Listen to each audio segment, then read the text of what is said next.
हाँ, डेट तो डालनी है ना, और जो डेट है।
जय जिनेन्द्र मैम।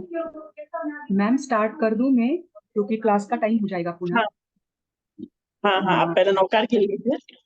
हाँ हाँ, मैं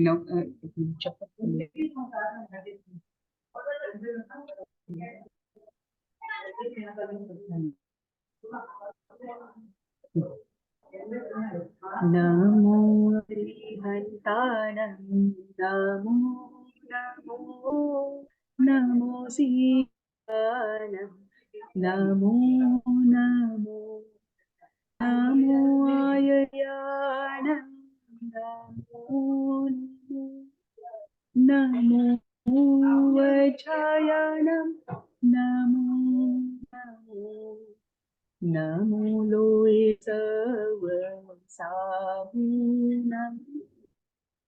एसो पंच नमोकारो, एसो पंच नमोकारो, सर्वं पावपनाशनं, मंगलानं च सर्वेसि परमं वै मंगलम्, मंगलानं च सर्वेसि परमं वै मंगलम्। हाँ, हम आज वैदिक साहित्य को देखेंगे। वैदिक साहित्य में अपने जो सिलेबस है उसमें आरण्यक, उपनिषद, संहिता और ब्राह्मण ग्रंथ इतना ही दिया गया है। परंतु संपूर्ण वैदिक साहित्य जो है उसमें वेदांग, जो 6 प्रकार के वेदांग है वो, और 4 प्रकार के सूत्र ग्रंथ है वो भी ऐड होते हैं, और ये सब मिलाकर वैदिक साहित्य बनता है। तो वेद जो शब्द है वो वेद धातु से बना हुआ। वेद का अर्थ होता है जानना, जो ज्ञान है, जो जानने वाला है, दोनों को मिलकर वेद शब्द बनता है, और दोनों का अर्थ ही वेद होता है। जानने वाला भी और ज्ञान भी, दोनों भी वेद है। अब ये जो वेद है, और वेदांत, वेदांत और दूसरा और हाँ, एक अर्थ वेदांत क्या यानी होता है उपनिषद। वेदांत? वेदांत यानी उपनिषद को वेदांत कहा जाता है। जो वेद अंत में लिखे गए, सबसे हाँ। अंत में लिखा गया यस। उपनिषद, इसी यस। उपनिषद को वेदांत कहा जाता है। तो इसमें हम ये दोनों ऐड करके मुझे जितनी इंफॉर्मेशन मिली है उतनी मैं सब आपके साथ शेयर करती हूँ, जो जो भी वैदिक साहित्य के साथ संबंध में। और हम ये शुरू करते हैं। सबसे पहली बात है कि वेद को जो है उसे अपौरुषेय कहा जाता है। ऐसा कहा जाता है कि वो पहले से ही निर्मित है, अनादि अनंत है। परंतु वेद को लेकर, वेद की उत्पत्ति को, जो लिखित हमारे पास वेद है उसको लेकर एक कथा आती है वेदों में, कि ब्रह्मा जी ने ये ज्ञान कण्व आदि जो ऋषि है उनको प्रदर्शित किया, और कण्व आदि ऋषि के दिमाग में या मस्तक में हो, आत्मा में हो, जब ब्रह्मा ने ये ज्ञान प्रकाशित किया, उसके बाद उन्होंने वो जो लिपि रूप है उसमें वो लिखा। तो लिपि रूप में जो भी वेद हमारे पास उपलब्ध होते हैं, ये कण्व आदि ऋषि है, बहुत सारे ऋषि है, क्योंकि वेद में ऋषि और देव इन दोनों को बहुत वैल्यू है, क्योंकि जो जो भी मंत्र है वो किसी देव के आधारित है या देव के नाम के आधारित है, और वो मंत्र जिसने कहा है वे ऋषि है। तो हर एक मंत्र वेद के जो है वो अलग अलग ऋषियों ने कहे हुए हैं, अलग अलग समयों में कहे हुए हैं। इसीलिए वेद की जो प्राचीनता है वो एग्जैक्ट कितनी है वो हम नहीं बता सकते, परंतु विंटरनीज जो दूसरे देश के लेखक हुए हैं, उनके अनुसार 1200 से 1500 वर्ष पहले अंतिम वेद लिखा गया, और उनका ये कहना है कि सबसे पुराना जो वेद है वह ऋग्वेद है, और ऋग्वेद 6000 ईसा पूर्व, मतलब आज से ऋग्वेद 6000 वर्ष यजुर्वेद और सामवेद। उन्होंने ऋग्वेद का नाम दिया, आगे आएगा वो, कि उसको सबसे प्राचीन रूप माना गया है। परंतु वापस हम एक बार हेलो, के लिए, हाँ जी मैम। आपकी आवाज ब्रेक हो रही है। अरे यहाँ पर शायद नेटवर्क का इशू हो सकता है मैम। हाँ, आपकी आवाज बीच में ब्रेक हो गई थी।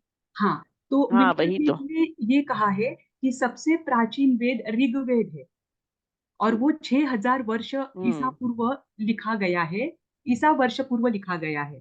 तो अब पहले हम वैदिक साहित्य में क्या क्या आता है और उनकी जो बेसिक डेफिनेशन है वो देखेंगे। वैदिक साहित्य में वेद संहिता भी आती है, जो वेद हमारे पास उपलब्ध है जो मंत्रों के रूप में है वही वेद संहिता है। ठीक, जो वेद संहिता भी आती है, ब्राह्मण ग्रंथ आते हैं, आरण्यक आते हैं, उपनिषद आते हैं, और ये जो चार भागों में इन वेदों को बांटा गया है, ये जटिल होने के कारण बाद के ऋषियों ने और दो भागों में इनको बांटा। वो थे सूत्र ग्रंथ, जो सूत्र साहित्य है वे, और 6 वेदांग है वे। ये सब कुल मिलाकर वैदिक साहित्य बनता है। अब वैदिक साहित्य की जो भाषा है वो वैदिक संस्कृत रही हुई है, जो आज की लौकिक संस्कृत है इससे बहुत प्राचीन है, इसीलिए इसका एक विशेष महत्व रहा हुआ है। सबसे प्राचीनतम ग्रंथ के स्रोत के रूप में वैदिक ग्रंथों को देखा जाता है, और जो ऋग्वेद संहिता है इसे विश्व का सबसे प्राचीनतम ग्रंथ के रूप में भी मान्यता है, और सबसे प्राचीनतम जो आध्यात्मिकता का मार्ग देने वाला शास्त्र है उसके रूप में भी ऋग्वेद संहिता को माना जाता है। वैदिक साहित्य को एक दृष्टि से श्रुति भी कहा जाता है, क्योंकि पहले श्रुति की मतलब श्रवण की परंपरा थी। गुरु अपने शिष्यों को श्रवण रूप में ये वेद आदि पढ़ाते थे, इसीलिए वेदों को पहले श्रुति कहा जाता है, और आज उसे स्मृति भी कहा जाता है, क्योंकि जो जो स्मरण में रहा उसको लिखित कर दिया, लिपि के रूप में बद्धित कर दिया, इसीलिए उसे स्मृति भी कहा जाता है। इसलिए इन वैदिक साहित्यों को दो नाम अन्य भी मिलते हैं, श्रुति और स्मृति। इसके आगे हम देखेंगे जो वैदिक साहित्य है उनके जो भागों में उनको बांटा है, इसमें किसमें क्या क्या संबंध है, किसका किसका किस किस से संबंध है। जो वेद का मुख्य मंत्र भाग है वो मूल संहिता में ग्रंथ का। जी मेरी अभी आवाज आ जो रही है ना? इसके मूल ग्रंथ है ना। हाँ, आ हाँ, रही है, आ रही है। मतलब मूल इसके जो मंत्र मूल जो ग्रंथ भाग है है, ना। हाँ, हाँ हाँ हाँ। हाँ, जो मूल मंत्र भाग है वो संहिता है। फिर हम्म। जो गद्य में दिखाया गया है कर्म कांड का भाग, वो ब्राह्मण ग्रंथ में आता है, और कर्म कांड के पीछे क्या उद्देश्य रहे हुए हैं, कर्म आदि क्यों करना, यज्ञ कांड आदि जो किए जाते थे उसके उद्देश्य क्या रहे हुए हैं, वे आरण्यक में आते हैं। और उपनिषद में ब्रह्म यानी आत्मा, आत्मा के संबंधित, परमेश्वर से संबंधित जो आध्यात्मिकता से परिपूर्ण है वो सब उपनिषद में आते हैं। तो इस दृष्टि से अगर देखो और तो वो कौन ये कौन से जो प्रकार है उसके उसके किसके कौन कौन से प्रकार है? किसके मैम? अभी आपने बोला ना। अभी आपने बोला ना, जब प्रत्येक भाष्य है, श्रुति और मूल ग्रंथ, उनको शंकराचार्य, रामानुजाचार्य, माधवाचार्य, वल्लभाचार्य ने अलग अलग नाम पर डिवाइड किए हैं। जो तो आप ये उसमें कौन सामने कौन में से आते हैं? जो संहिता ब्राह्मण ग्रंथ आरण्यक वो है वो नहीं नहीं, द्वैत अद्वैत वाला है ना, जो द्वैत का मतलब क्या है, अद्वैत का मतलब क्या है, विशिष्ट द्वैत क्या है। नहीं, वो तो आगे इनके डीप विषय में आएगा। जो उपनिषद हाँ आरण्यक आदि में डीप वर्णन हाँ आता है, वहां पर उनका वर्णन आता है। तो हाँ हाँ, तो ये पहले वेद जो है वो 6 भागों में जो बांटा गया है, उसके मुख्य 4 ही भाग है। 2 तो बाद हाँ में उन्होंने ऐड किए। तो ये वहां हाँ उनका वर्णन है कि किसमें किसमें किसकी किसकी चर्चा है। जैसे उपनिषद में दार्शनिक आदि जो आपने कहा, उनकी चर्चा ज्ञान पूर्वक वर्णन उसमें आती है।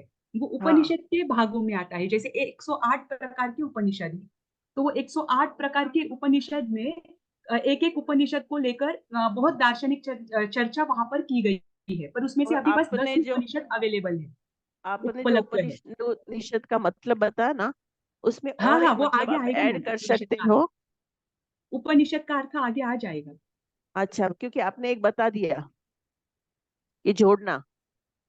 हाँ, संहिता, संहिता का अर्थ हम्म, जोड़ना होता है। नहीं जो नहीं नहीं, संहिता है सब। उसका अर्थ जोड़ना है। हाँ, आरण्यक यानी जो वन, अरण्य में जिसका हाँ, अध्ययन किया जंगल जाता है। और हम्म। उपनिषद यानी जो आत्मा के समीप हमें लेकर जाते हैं, वो ग्रंथ। हाँ हाँ। हाँ, वो आगे आगे जैसे जैसे होगा ना, वो आ जाएगा। ठीक है। अभी देखिए, ठीक। इन्होंने जो वेद साहित्य है उसकी संपूर्ण विषय वस्तु जो है वो 3 कांड में डिवाइड की है। एक कर्म कांड, एक उपासना कांड और एक ज्ञान कांड। कर्म कांड में उन्होंने यज्ञ आदि जो अन्य संस्कारित प्रक्रिया है उनको ग्रहण किया है। उपासना कांड में पूजा और ध्यान आदि जो विधियां है उनको लिया गया है। और ज्ञान कांड में आत्मा और परमेश्वर के उच्चतम ज्ञान प्राप्त करने की साधना के तरीके बताए गए। जो इसमें अब संहिता और ब्राह्मण ग्रंथ जो है वो कर्म कांड का निर्माण करते हैं, मतलब वो उसके भीतर आ जाते हैं। आरण्य जो है वह उपासना कांड के इसमें समाहित हो जाता है। और उपनिषद जो है वो ज्ञान कांड में समाहित हो जाता है। कहीं कहीं ये पर भी आया है कि संहिता और ब्राह्मण ग्रंथ है वो कर्म कांड है। और उसमें एक अनुष्ठान और अनुष्ठान से संबंधित अन्य औपचारिक कार्य, इनका स्पष्ट रूप से विवरण दिया है। और आरण्यक और उपनिषद इन दोनों को भी ज्ञान कांड में लिया गया है। बस 2 ही कांड बताए गए हैं कहीं कहीं राय से, कर्म कांड और ज्ञान कांड। कर्म कांड में पहले 2 भाग आते हैं, संहिता और ब्राह्मण ग्रंथ। और ज्ञान कांड में अन्य 2 आते हैं जो आरण्यक और उपनिषद। उसके बाद अब संहिता होती है। संहिता का अर्थ है संग्रह करना, जिसमें मंत्रों का संग्रह हो। जो देवताओं के स्तुति परक मंत्र है उनका। उपनिषद, उसमें जो आपने उपनिषद जब बताया उसका ना, नंबर आएगा, उपनिषद, 4 नंबर पर है ना उपनिषद। नहीं नहीं, उपनिषद में आप जो जो बातें बोलना चाहते हो ना, या उसकी जो डिटेलिंग दे रहे हो, उसमें उसके हाँ जो सारे वेद है ना, जैसे ऋग्वेद है, यजुर्वेद है, सामवेद है, तो उसकी डिटेलिंग के लिए भी थोड़ी बातें वहां पे आपको अब दे रहे हो ना। नहीं, उपनिषद में मैंने नाम नहीं लिए मैम। क्योंकि उपनिषद के अच्छा। नाम 10 उसके नाम तो ले लिए, पर उसकी डिटेलिंग नहीं ली क्योंकि ये बहुत ये ज्यादा हो रहा था, मुझे अच्छा, ऐसे लगा। तो मैंने कहा बराबर, कि वो बस नाम ले चलेगा लेते हैं और चलेगा। वो ऊपर से भी जाएगा। इसलिए मैंने वो ऐड नहीं किया। अगर वो अच्छा, ऐड करना है तो नेक्स्ट इसमें और मैं ऐड उसका कर दूंगी। कोई बात नहीं, चलेगा चलेगा। खाली कंटेंट आपको दो दो लाइन में लिख सकते हो ना, वो नहीं कि लिया उसी मैंने में अभी। डिटेलिंग मेन क्या आती है। अच्छा, तो मैं ठीक है उसमें अच्छा, ले लूंगी। चलेगा। पर अभी तो मैंने नाम ही लिए हैं उसके बस। हाँ हाँ, अभी हाँ संहिता हाँ, का कोई अर्थ बात है नहीं, चलेगा। संग्रह। जिसमें स्तुति परक मंत्रों का संग्रह किया गया है, संकलन किया गया है, वो संहिता है। तो संहिता वेदों की ही है, इसीलिए जितने वेद है उतनी ही संहिताएं हैं। 4 वेद है तो संहिताएं भी 4 ही रहेगी। तो 4 संहिताएं हैं, ऋग, यजुष, साम और अथर्व। अब इसमें जो ऋग्वेद है, इसमें देवताओं से संबंधित जो रुचा है यानी मंत्र है, उनका संग्रह है। ये सबसे प्राचीनतम संग्रह माना जाता है, प्राचीनतम संहिता मानी जाती है। इसके 10 मंडल है। जैसे एक एक जो आगम है उनके उद्देशक होते हैं, वैसे ही इन संहिताओं के मंडल होते हैं। और इन मंडलों के वर्ग होते हैं। तो मंडल ये जो होता है ये बड़ा पार्ट होता है, जैसे उद्देशक के समान। उद्देशक के अध्ययन होते हैं, वैसे ही मंडलों के वर्ग होते हैं। तो इस ऋग्वेद संहिता में 10 मंडल है। उसमें से 2 से 7 तक मंडल ही प्राचीनतम माने जाते हैं। बाकी के पहले और 10वें नंबर के जो मंडल है वो बाद में जोड़े गए हैं। इसमें कुल मिलाकर जो सूत्र है, सूत्र को वेदों में सूक्त कहा जाता है। वो 1028 सूक्त है। और प्रत्येक सूक्त किसी ना किसी आचार्य ने लिखा है। इसीलिए उस सूक्त का एक ऋषि है और एक देवता है।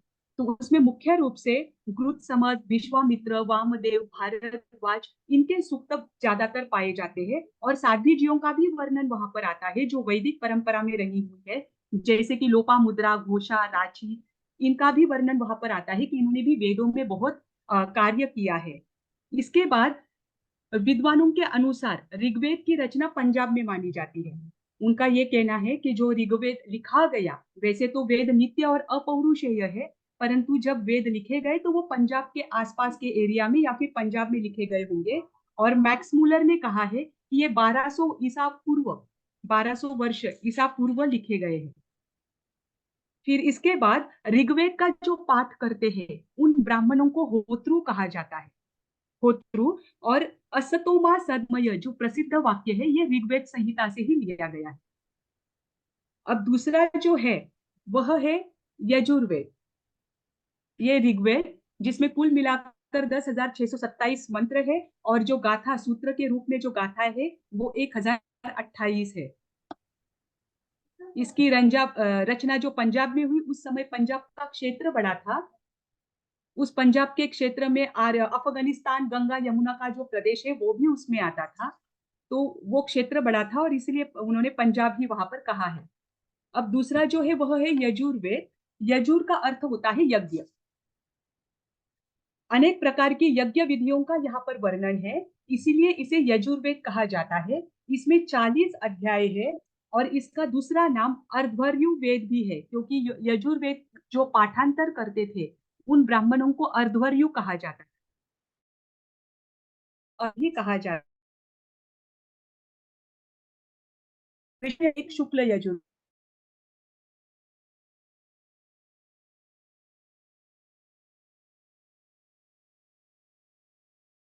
कर्मकांड प्रधान है और इसमें यह भी शायद पंजाब के पांचाल, गंगा यमुना का जो दोआब भाग है वहां पर इसकी रचना की गई है। कार्य क्षेत्र वापस इसे पंजाब ही कहा गया है। इसमें मुख्यतः कुरु पांचाल में इसकी रचना हुई है, लिखित रूप में ये सबके सामने वहां से आया है, ऐसा विद्वानों का कहना है।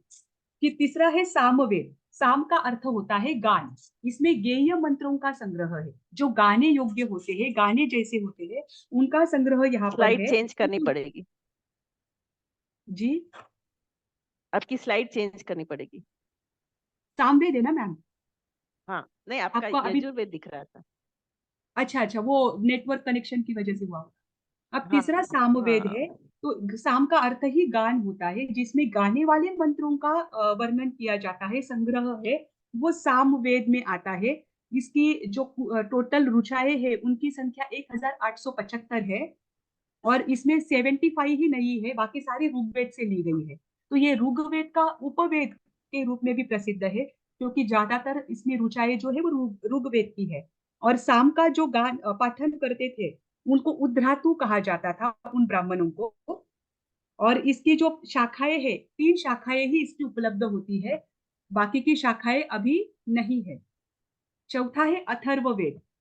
इनका यज्ञों से बहुत कम संबंध है, क्योंकि इसमें आयुर्वेद संबंध सामग्री का वर्णन किया गया है। विविध प्रकार की औषधियां, स्वास्थ्य शक्ति, रोगोत्पादक कीटाणु, इनका शमन कैसे करना है, इनका वर्णन इसमें किया गया है। इस वेद में यज्ञ करने के लाभ को और यज्ञ से पर्यावरण की रक्षा का भी वर्णन है। राजनीति, समाजशास्त्र, इनका भी वर्णन यहाँ पर किया गया है। इसके 20 कांड है, 34 प्रपाठक है, 111 अनुवाक है, 731 सूक्त है और 5,977 मंत्र है। अब कांड जो है, कांड होते हैं जैसे जैन दर्शन में श्रुत स्कंद होते हैं, उसके अनुसार कांड का विवरण किया जाता है। और प्रपाठक यानी उसके उपभाग, जो उद्देशक आदि है, अनुवाक उसके वर्ग है, सूक्त उसके सूत्र है और सूत्रों में कितने मंत्र है उनका नंबर है 5,977। वेद व्यास ने इन चारों को 4 भागों में विभाजित किया था। ऐसी मान्यता है कि वेद व्यास के पहले जब इन्होंने 4 भागों में से विभक्त किया, उसके पहले पूरा वेद एक ही था, संपूर्ण वेद एक ही था। फिर वेद व्यास जी ने देखा कि ये एक ही वेद होने के कारण सभी शिष्यों को पढ़ने में कठिनाई होती है, तो उन्होंने जैसे जैसे विषय है उसके अनुसार इनके 4 भाग किए। तब ये ऋग्वेद, यजुर्वेद, सामवेद और अथर्ववेद, ये 4 वेद वो कहलाए। अब इन वेदों की जो शाखाएं हैं, इसका वर्णन आगे आता है। प्रत्येक वेद की कुछ ना कुछ शाखाएं आप अभी मौजूद है, इसकी वजह से चारों वेद अभी भी है ऐसा माना जाता है। ये तो प्राचीन काल से ही है कि वेदों की जो रक्षा है वह गुरु शिष्य परंपरा द्वारा होती थी। फिर उसके बाद इनको लिखित करने का निश्चय लिया गया और लिखित रूप में वो 1200 से 1500 वर्ष पूर्व सबके सामने आए। तो उसमें से कुछ कुछ शाखाएं ही अब मौजूद है। जो जो ब्राह्मण उनको बाकी की शाखाओं को जानते थे, उनके ग्रंथों को मंत्रों को जानते थे, वो नहीं रहे, तो वो शाखाएं भी अपने आप लुप्त हो गई। तो उसमें जो ऋग्वेद की 5 शाखाएं अभी मौजूद है, जो शैशरीय, शाकल, बाष्कल, आश्वलायन, शांखायन और मांडुकेय के रूप में प्रसिद्ध है। और ये सारे आदित्य संप्रदाय का है, यानी वेदों में प्रत्येक मंत्र जो है वो देव प्रदत्त होता है, प्रत्येक देव का एक मंत्र होता है। तो जो ऋग्वेद की 5 शाखाएं है, ये सूर्य मंत्र यानी सूर्य देवता की संप्रदायिका के रूप में सबके सामने मौजूद है। उसमें यजुर्वेद के हमने 2 पार्ट देखे थे, एक शुक्ल यजुर्वेद और एक कृष्ण यजुर्वेद। जो शुक्ल यजुर्वेद है उसकी मात्र 2 शाखाएं अभी उपलब्ध है, एक माध्यम और एक कान्व। जो पहली जो है वो उत्तर भारत में मिलती है और दूसरी महाराष्ट्र में मिलती है, अन्य जगह पर ये शाखाएं नहीं है। और कृष्ण यजुर्वेद है, उसकी 4 शाखाएं अभी मिलती है। पहली, दूसरी, तीसरी जो है वो पहली से ही मिलती जुलती है और उनके बस मात्र क्रम में यहाँ पर अंतर दिखाया गया है। परंतु ये जो है ये ब्रह्म संप्रदाय का है, जो ब्रह्मदेव द्वारा मंत्रित है। ये कृष्ण यजुर्वेद की शाखा में आता है। फिर सामवेद की 2 शाखाएं हैं और अथर्ववेद की 2 शाखाएं हैं, जो दोनों भी इसमें सूर्य के जो मंत्र है वो मुख्य रूप से मौजूद है, इसलिए इन्हें आदित्य संप्रदाय का कहा जाता है। अब इसके बाद आता है संहिता का वर्णन यहाँ पर पूर्ण होता है। अब दूसरा जो वैदिक साहित्य का महत्वपूर्ण पार्ट है वह है ब्राह्मण ग्रंथ। ये ब्राह्मण ग्रंथ इसलिए कहे जाते हैं क्योंकि जो मुख्य वेद के मंत्र है वो बहुत कठिन होते थे, तो इनका जो वैदिक संस्कृत में अनुवाद ब्राह्मणों द्वारा किया गया, इसीलिए इनको ब्राह्मण ग्रंथ कहा जाता है। क्योंकि उस समय के जो ब्राह्मण थे, जैसे भारद्वाज, पिप्पलाद, ये ऋषि जो थे, इन्होंने अपने वैदिक संस्कृत में इनका अनुवाद किया, इनका एक्सप्लेनेशन वहां पर दिया, इसीलिए ये ब्राह्मण ग्रंथ है। ये 4 मुख्य ब्राह्मण ग्रंथ है जो 4 वेदों के अनुसार बनाए गए हैं। जैसे ऐतरेय ऋग्वेद का ब्राह्मण ग्रंथ है, शतपथ यजुर्वेद का ब्राह्मण ग्रंथ है, सामवेद का ब्राह्मण ग्रंथ है और गोपद अथर्ववेद का ब्राह्मण ग्रंथ है। अब इसमें जो ऋग्वेद का ब्राह्मण ग्रंथ है ऐतरेय, इसकी बहुत विशेषता इन ब्राह्मणों में रही हुई है, क्योंकि जो बहुत शुभ मंगल कार्य आदि होते हैं उसमें ये ऐतरेय ब्राह्मण ग्रंथ का उच्चारण ज्यादातर करते हैं। इसमें बहुत सारी कथाएं भी है और उसमें जो एक शून्यशेप की जो प्रसिद्ध कथा है वो राजा हरिश्चंद्र से जुड़ी हुई है। जो राजा हरिश्चंद्र की कथा हम देखते हैं वो इस ब्राह्मण ग्रंथ से ली गई है।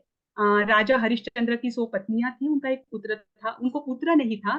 पुत्र प्राप्ति के लिए उन्होंने यज्ञ किया और यज्ञ करने के समय उन्होंने एक दृष्टि से मन्नत मांगते वक्त उन्होंने एक निदान किया, या फिर इंद्र को कहा कि आप अगर मुझे पुत्र देंगे तो मैं वो यज्ञ में समर्पित कर दूंगा। तो उनको पुत्र की प्राप्ति हुई जिसका नाम रोहित था। अब उनका उस पुत्र के प्रति मोह था। जो इंद्र थे वो बार बार आकर उनको समझाते थे कि आपको यज्ञ में समर्पित करना है आपके पुत्र रोहित को, उसी के अनुसार आपको पुत्र की प्राप्ति हुई है। लेकिन हरिश्चंद्र उसे बार बार आगे ढकेलते रहते थे। फिर एक दिन इंद्र ने रोहित को ही क्या कर दिया, देशाटन के लिए भेज दिया और उसे पुनः घर पर आने नहीं दिया। जब जब भी रोहित घर पर आना चाहता था देशाटन कर कर, वो पूर्ण संपूर्ण भारत भ्रमण कर रहा था, तो देशाटन करके वो जब जब भी घर आना चाहता था उस समय इंद्र कहते थे चरे वेती, यानी अभी भी देशाटन करो, विचरण करो, अभी तुम्हारा घर जाने का समय नहीं हुआ है। तो यहाँ पर जैसे देखा कि 5-6 वर्ष हो गए हैं, रोहित अभी भी घर पर नहीं आया है, तो हरिश्चंद्र को जलोदर की बीमारी हो गई। उनको ध्यान में आया कि मैंने जो शब्द दिया था कि मैं अपने पुत्र को यज्ञ में समर्पित करूंगा, वो मैंने पूर्ण नहीं किया है, इसकी वजह से रोहित को दूर रखा जा रहा है और मेरे शरीर में व्याधि उत्पन्न हुई है।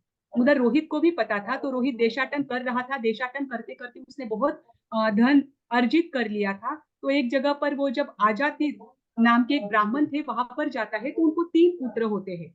उनको बहुत पैसों की आवश्यकता होती है, अत्यंत दरिद्री वो होते हैं, तब वो कहते हैं, रोहित उन्हें कहता है कि मैं आपको 100 सुवर्ण जो मुद्राएं है वो देता हूँ, आप मुझे आपका एक पुत्र दे दीजिए। तो वो उनका मध्य का जो पुत्र हुए शूनशेप, उसे वो देते हैं, और रोहित उसे लेकर आता है और हरिश्चंद्र को कहता है कि शूनशेप को क्या करे, आप यज्ञ में उसकी बलि दे दे। जब शूनशेप को यज्ञ में बलि देने के लिए रखा जाता है तो उनके पिता खुद वहां पर आते हैं और वो और स्वर्ण मुद्राओं की अपेक्षा से कहते हैं कि मैं उसकी खुद बलि दूंगा। जब शूनशेप ये सब देखता है तो उसका वैराग्य जागृत हो जाता है, और फिर उसके बाद वो एक एक रुचाए बोलने लगता है, जो और भी इनका ये कहना है कि कुछ जो उपनिषद आदि में जो मंत्र उपलब्ध है वो शूनशेप ने बताए हुए उस समय उच्चारित किए हुए रुचाए हैं। वो एक एक रुचाए कहते जाते हैं, तो उनकी एक एक जो है विपत्तियां वो दूर होती जाती है, देवता वो विपत्तियां दूर करते हैं। और फिर उसके बाद जब शूनशेप मुक्त हो जाता है तो उसे पुत्र विश्वामित्र के पुत्र के रूप में प्रसिद्ध किया जाता है। तो ये बहुत सुंदर वर्णन वहां पर आता है, और ये वर्णन इसके लिए किया क्योंकि उपनिषद में बहुत सारे जो सूत्र है वो शूनशेप के हैं, जो उन्होंने अपने यज्ञ में अपने स्वयं उस समय उन्होंने उच्चारित की, और उनका वर्णन वहां पर ऐड किया है, जो वैराग्य से संबंधित है, जो संसार की असारता दिखाते हैं। फिर इसके बाद आता है आरण्यक। आरण्यक जो है वो ब्राह्मणों के अंत में कुछ ऐसे अध्ययन होते हैं जो गांवों या नगरों में नहीं पढ़े जाते थे। इनका अध्ययन और अध्यापन दोनों भी चीजें, जो स्वयं अध्ययन करते थे वो भी, और अपने शिष्यों को पढ़ाते थे वो भी, वो वन और जंगल में रहकर पढ़ाते थे, इसीलिए इन्हें आरण्यक कहा जाता है। ये इसमें गृहस्थाश्रम में जो यज्ञ विधि का निर्देशन करने के लिए ब्राह्मण ग्रंथ में गृहस्थाश्रम में क्या यज्ञ विधि करनी चाहिए इसका वर्णन है। तो आरण्यक में जो सन्यासी है वो जो दार्शनिक जो तत्व है उनको जानते हैं, उनके रहस्यों को जानते हैं, वो सारे दार्शनिक तत्व और रहस्य इनका वर्णन आरण्यक में किया गया है। और उपनिषदों का जो विकास हुआ वो आरण्यक से ही हुआ है, क्योंकि आरण्यक में बहुत सारे रहस्यों का वर्णन किया है और दार्शनिक तत्वों का वर्णन किया है। आरण्यक का भी मुख्य विषय आध्यात्मिक और दार्शनिक चिंतन ही रहा है। और आरण्यक के बाद आते हैं उपनिषद। उपनिषद में जो हमने ऊपर ही देखा, ये अध्यात्म शास्त्र है। इसमें गूढ़तम प्रश्नों को सुलझाने का प्रयास किया गया है जो आत्मा से संबंधित है। इसमें ब्रह्म विद्या का प्रतिपादन किया है, क्योंकि ये ब्रह्म विद्या ही क्या है, ब्रह्म का अर्थ ही आत्मा होता है। जो आत्मा से संबंधित विद्या है उसका वर्णन उपनिषद में किया गया है। ये वैदिक साहित्य का सबसे अंतिम पार्ट है और सबसे अंत में ये बनाया गया है, इसीलिए इसे वेदांत कहा जाता है। जीव और ब्रह्म इन दोनों की एकता के प्रतिपादन द्वारा ऊंची से ऊंची दार्शनिक उड़ानें इसमें ली गई है। इसके बाद जो मुक्तोपनिषद है उसमें मुक्तिकोपनिषद है, उसमें बताया गया है कि कुल 108 उपनिषद थे, परंतु अभी भी 11 उपनिषद ही प्रसिद्ध है और अभी वे ही उपलब्ध है। तो जो 11 उपनिषद प्रसिद्ध है और उपलब्ध है उसमें से है ईशोपनिषद, केनोपनिषद, कठोपनिषद, प्रश्नोपनिषद, मुंडकोपनिषद, मांडुक्य उपनिषद, तैतरीय, ऐतरेय, छांदोग्य, बृहद आरण्यक और श्वेतश्वतर, ये ही अभी उपनिषद उपलब्ध है। इसमें कौन सा उपनिषद किस किस वेद का भाग है ये बताया गया है। जैसे ऐतरेय उपनिषद, यह ऋग्वेद का भाग है। ये ऋग्वेद के जो मुख्य मंत्र है उनसे लिया गया है। उनमें जो आत्मा से संबंधित जो मंत्र है वो ऋग्वेद से लिए गए हैं, तो ऐतरेय उपनिषद ये ऋग्वेद का पार्ट बन जाता है। यजुर्वेद में कृष्ण यजुर्वेद के जो भाग है वो 2 उपनिषद है, कठोपनिषद और तैतरेय उपनिषद।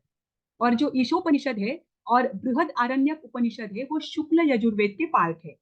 सामवेद के दो उपनिषद जो है वो सामवेद के द्वारा बनाए गए हैं, या सामवेद को सामने रखते हुए या फिर उनके मंत्रों के आधार पर ये बनाए गए हैं। वो है केनोपनिषद और छांदोग्य उपनिषद। और अथर्ववेद के 3 उपनिषद है, प्रश्नोपनिषद, मुंडक उपनिषद और मांडुक्य उपनिषद। तो ये 10 उपनिषद जो है जो अभी वर्तमान में है, कोई 11 कहता है, कोई 10 कहता है, पर इतने ही उपनिषद अभी विद्यमान है।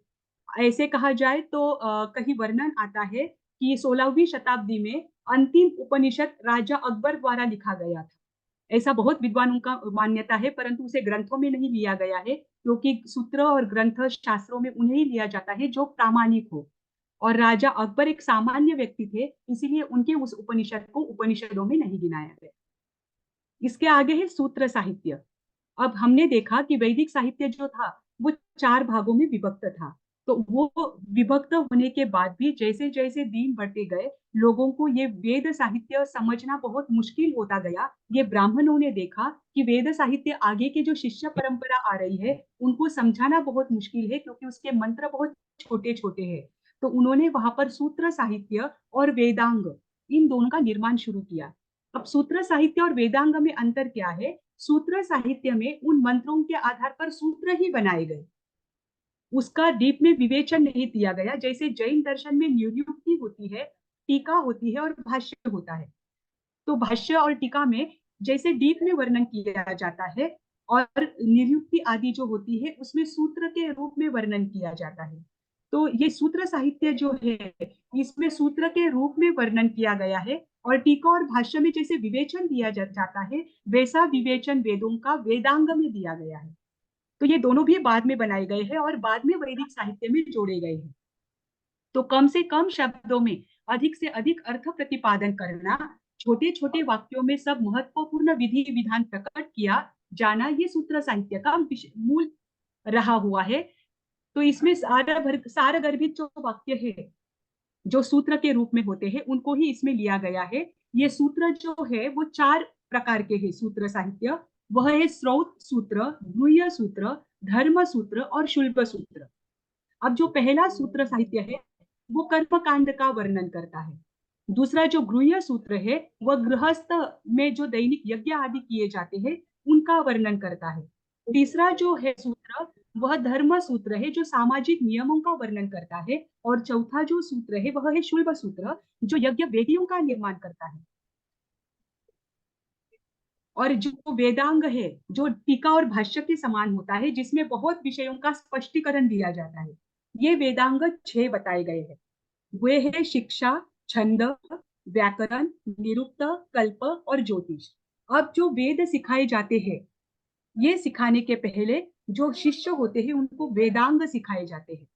क्योंकि अगर वो वेदांग सीखते हैं, व्याकरण आदि सीखते हैं, छंद आदि सीखते हैं, किसमें उच्चारण कैसा होना चाहिए, ये शिक्षा के माध्यम से जब वो सीखते हैं तब उनको वेद आसान लगते हैं। पहले वेदों को पढ़ाया जाता था, अब ऐसा नहीं है। अब शिष्य की जैसे मति की क्षयोपशम है, उसके अनुसार उनको पहले वेदांग पढ़ाए जाते हैं, फिर वेदों का अध्ययन कराया जाता है। तो उसमें जो शिक्षा वेदांग है, उसमें वेद मंत्रों का उच्चारण कैसा होना चाहिए, उसका शुद्ध ज्ञान उनको कराया जाता था। वेद पाठों का स्वरों का विशेष महत्व है, स्वर विज्ञान का विशेष यहाँ पर वर्णन दिया गया है। अगर हम गलत तरीके से वेद मंत्रों का उच्चारण करते हैं तो उसका पाप क्या मिलता है, और सही तरीके से उसको शुद्ध तरीके से उसका जो उच्चारण है वो कैसे किया जाए और उसके फायदे क्या होते हैं, इससे शरीर शास्त्र का संबंध जोड़कर इस शिक्षा वेदांग में बताया गया है। फिर छंद जो है, इसमें विविध प्रकार के छंदों का वर्णन किया गया है कि कौन सा छंद कैसा होता है। जो अलग अलग प्रकार के छंद मौजूद होते हैं उनका वर्णन यहाँ पर किया गया है, ताकि जो शिष्य है वो जान पाए कि कौन सा मंत्र किस छंद में बनाया गया है। इनका वर्णन यहाँ पर है। फिर तीसरा जो वेदांग है वो व्याकरण है, जो संधि है, शब्द है, धातु रूप है, जिस प्रत्येक मंत्र की निर्माण पद्धति कैसे है, इनका ज्ञान उनको पहले कराया जाता है। उनको व्याकरण का व्याकरण का अध्ययन कराया जाता है। उसके बाद उनको वेदों का ग्रंथ अध्ययन कराया जाता है। तो पाणिनि का जो अष्टाध्यायी है ये इसमें प्रसिद्ध ग्रंथ है, जो आज सर्वत्र प्रसिद्ध है। फिर निरुक्त है, इसमें वैदिक शब्दों की उत्पत्ति का वर्णन किया गया है कि कुछ वैदिक शब्द ऐसे हैं जो आज अनुपलब्ध है, पर उनकी उत्पत्ति कैसे हुई, उनका अर्थ क्या रहा है, इनका वर्णन जिन जिन ब्राह्मणों को जैसे जैसे सूझा, जैसे जैसे वो लगा सकते थे वो लगाया, और इसका निरुक्त के रूप में उन सबका वहां पर उन्होंने संग्रहित किया और संकलन किया। ऐसा कहा जाता है कि ये 800 ईसा पूर्व ये निरुक्त बनाए गए हैं। उसके बाद ज्योतिष है कि कौन से काल में कौन सा कार्य किया जाना चाहिए, कोई भी शुभ कार्य हो उसके लिए उचित काल, उचित मुहूर्त, क्या होते हैं और उचित काल और उचित मुहूर्त में अगर हम कोई शुभ कार्य करते हैं तो वो कितने फलदायक होते हैं, इसका वर्णन यहाँ पर बताया गया है। कहते हैं कि इसका जो वर्णन, ये जो लिखा गया, ये नेपाल में लिखा गया है, ये ज्योतिष वेदांग। और उसके बाद है कल्प। ये 6 वेदों में इसका एक अंग, 6 वेदांग के 6 भाग है, उसमें ये एक कल्प के रूप में है। और इसमें कर्मकांड का ही विवरण दिया गया है। और जो 16 प्रकार के धार्मिक संस्कार है, इनका भी वर्णन कल्प में ही दिया गया है। जो 16 धार्मिक संस्कार वैदिक धर्म में प्रसिद्ध है, जो जन्म से लेकर, गर्भ संस्कार से लेकर मृत्यु तक के होते हैं। मैम, मैं क्लास में जाऊं? 10:58। हाँ, और इसके बाद है ना आपको ये सारी, हाँ 2 मिनट, हाँ इसमें आपने जो उपनिषद का अर्थ बताया ना, उसके बाद जो उपनिषद है ना उसको वेदोपनिषद भी कहते हैं, उसका भी गूढ़ रहस्य हमको समझना चाहिए। और वहां पे जो भिन्न भिन्न कला और भिन्न भिन्न वैदिक शाखाएं हैं, तो उसके क्या क्या संप्रदाय बने थे। तो अभी जैसे ये है ना अद्वैत वेदांत, फिर ये मतलब रामानुजाचार्य, शंकराचार्य, माधवाचार्य, वल्लभाचार्य ने वो सारे जो संप्रदाय किए, और उन सारे संप्रदायों में अलग अलग है द्वैत, अद्वैत, विशिष्ट द्वैत। तो उन सब का अर्थ क्या है, उन सबको डिवीजन क्यों किया, अद्वैत का मतलब क्या है, द्वैत का मतलब क्या है, विशिष्ट द्वैत, वहां पे क्या उनका कॉन्सेप्ट है कि एक में बोलते हैं कि ब्रह्म और वो एक ही है, एक में अलग अलग मानते हैं, एक में थोड़े थोड़े गुण अलग मानते हैं। तो वो सारी चीजें जो संप्रदाय के रूप में वहां से चली आ रही है ना, तो उसका भी बहुत महत्वपूर्ण अर्थ यहाँ पे बताया है। तो आप हो सके तो वो भी यहाँ पे ऐड करेंगे ना, जो शंकराचार्य जी ने उन्होंने किया, रामानुजाचार्य, शंकराचार्य जी ने अद्वैत वेद, रामानुजाचार्य ने विशिष्ट द्वैत, और फिर ये भी हुआ, तो वो सारी चीजें एक स्लाइड में अगर हो सके तो ऐड कर देंगे, तो उसका पूरा कॉन्सेप्ट अच्छे से समझ में आ जाएगा। जी मैम, ठीक है, वो मैं ऐड कर दूंगी। जी जी, जरूर मैम। हाँ, खाली उतना ही आप ऐड कर दीजिए, बाद में मुझे फॉरवर्ड कर दीजिए, फिर कोई करेक्शन होगा तो मैं आपको बोलती हूँ। जी मैम, पर जरूर। आपका बहुत अच्छा काम था, बहुत अच्छी डिटेलिंग आपने की है, बहुत अच्छा किया। वो तो आपने प्रोत्साहन दिया इसलिए हुआ, नहीं तो आज भी मैं डर जाती।